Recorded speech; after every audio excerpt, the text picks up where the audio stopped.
Okey, saudara Faizal sekejap ya.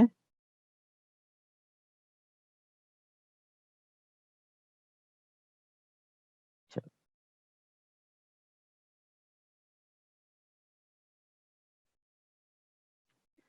Okey, Tuan Faizal macam mana, boleh nampak ke skrin saya? Okey, clear. Clear ya? Okey, terima kasih. Okey, Assalamualaikum warahmatullahi wabarakatuh dan salam sejahtera kepada semua hadirin, tuan-tuan, puan-puan, adik-adik semua dan rakan-rakan. Okey, saya kenalkan diri saya dulu. Nama saya Encik Raja Azlan bin Raja Abdullah, merupakan salah satu tenaga pengajar dalam bidang MOL Teknologi.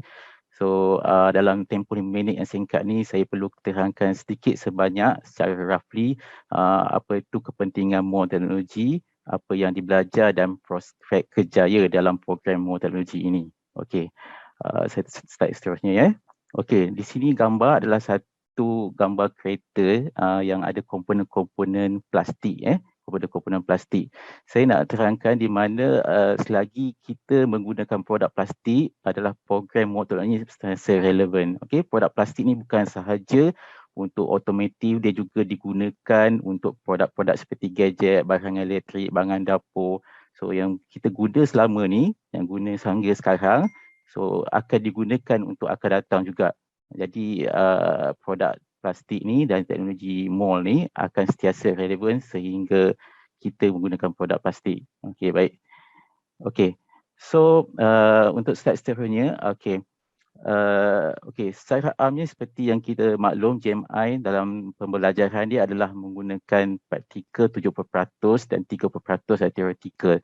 So di dalam program teknologi ini, pelajar kami diterapkan untuk menjadi tenaga mahir ataupun separa mahir untuk membekalkan pekerja-pekerja dalam industri, bukan hanya dalam bidang plastik dan MOL, juga dalam bidang-bidang lain. Okey, so antara subjek-subjek yang common, yang penting dalam program motor ini adalah produk plastik, produk design, maintenance, plastic injection molding proses dan making. Seperti gambar yang kita lihat di dalam slide ini, saya sedang mengajar para pelajar saya sedang untuk menggunakan mesin injection molding, bagaimana untuk servis dan membuka acuan dan juga lain-lain lagi. Okey, selain itu para pelajar MOL Teknologi bukan hanya diajar berkenaan dengan injection molding ataupun making. Mereka juga diterapkan dalam penggunaan software-software penting untuk menghasilkan desain produk plastik dan desain acuan. Maka para pelajar MOL Teknologi ini berkemahiran tinggi juga untuk menjadi machinis sebab dia juga akan menggunakan mesin CNC untuk menghasilkan acuan. Okay, dan bagi penggunaan software pula, dia akan menggunakan software seperti Flow Analysis, SolidWorks, CATIA dalam designing dan juga CAD-CAM. Jadi kemahiran tu tetap ada di dalam bidang software. Okay. Di dalam projek akhir tahun, para pelajar pada semester terakhir diwajibkan untuk menghasilkan acuan siap dengan production, inject produk plastik tersebut hingga dapat produk yang sebenar. Okey, contohnya gambar ni, gambar yang atas sebelah ni, saya dengan pelajar final projek saya berjaya menghasilkan produk plastik sehingga siap. Dan gambar bawah ni contoh-contoh produk-produk lain yang dihasilkan oleh para pelajar kami.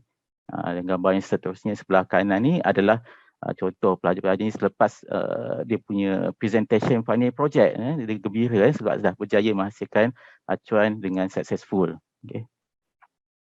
Okay, ini adalah contoh-contoh gambar aktiviti pelajar kami, contohnya sedang servis acuan untuk persediaan setup MOL. So dia akan buat trial injection molding dan juga setup MOL. So aktiviti ini memang dilakukan secara hands on.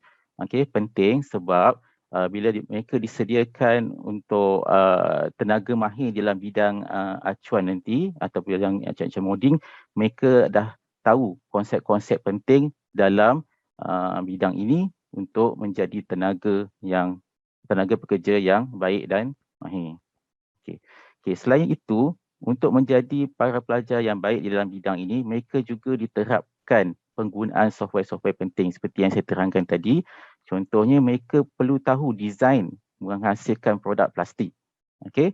So disebabkan itu para pelajar motor teknologi keluaran dia tak semestinya dia bekerja di dalam bidang industri. Dia juga boleh jadi designer tapi lebih kepada fokus pada design produk plastik. Okay. So dengan kemahiran-kemahiran dia ada penggunaan software-software tertentu, contohnya SolidWorks, CATIA, mereka berkapabiliti juga dalam menjadi designer. Tapi tidaklah sedetail seperti pelajar-pelajar produk design ataupun IDE. Okey, sebagai contoh-contoh alumni para pelajar kami yang telah bekerja, contohnya saudara Aidi Faris ni, dia graduate pada 2015, sekarang menjawat jawatan QC Engineer di Motex Sdn Bhd. Okey, tengok-tengok dia ke pelajar-pelajar kami ni juga boleh tercebur dalam bidang QC juga. Okey, ni student saya iaitu saudara Muhammad Musaddiq. Okey. Graduate pada 2013, sekarang menjawat tooling manager. Maknanya jawatan tu agak tinggilah, satu hierarki di dalam industri. Okay, dan lain lagi contohnya Muhammad Azizi kerja di dalam bidang oil and gas. Ada yang bekerja di Schlumberger, Singapura. Okay. Ini contoh lagi yang juga bekerja di Schlumberger Company di Singapura. Saya pun dapat tahu daripada salah seorang graduate yang baru graduate 2020, dia ada kontak saya di mana dia mendapat offer bekerja di Singapura juga dalam company sama Schlumberger. So di slide ini juga saya dapatkan contoh-contoh permintaan-permintaan pasaran untuk para pelajar di dalam bidang mold dan injection molding ni. So, contoh di Mattel, di Medtronic Industry. So gaji permulaan bagi fresh graduate pun agak tinggi, bermula daripada 25K dan selebihnya. Dan jika dah berkemahiran seterusnya, dah ada pengalaman, dia boleh juga menjawat jawatan yang lebih tinggi dan mendapat pekerjaan ataupun gaji yang lebih lumayan seperti program management dalam bidang injection molding. Okay. Secara amnya graduate daripada motorologi saya umpamakan macam graduate emas lah, sebab dia keluaran dia tidak banyak. Okay. Sebab tak banyak institut yang membekalkan tenaga bahagia dalam bidang motor energi, tetapi keperluan dia sangat tinggi sebab industri plastik, industri mold dan related dengan program ni adalah sangat tinggi sehingga sekarang. Okay. So peluang pekerjaan tu bukan masalah yang boleh dikategorikan dalam bidang motor energi lah. InsyaAllah peluang kerja tu sentiasa ada. Dan akhir slide saya akan tunjuk sedikit contribution kami di JMI yang ada related dengan motor energy pada PKP 1.0 tahun lepas. Kami produce face shield lebih daripada 20,000 pieces khas untuk foreigners secara percuma. Kami produce semua, kami design the produk, kami inject, kami supply pada mereka yang memerlukan. Pada ketika tu kita tak ada face shield, kami produce dengan bantuan dengan teknologi yang ada. Okay, terima kasih saudara Faizal. Saya stop here. Okey, terima kasih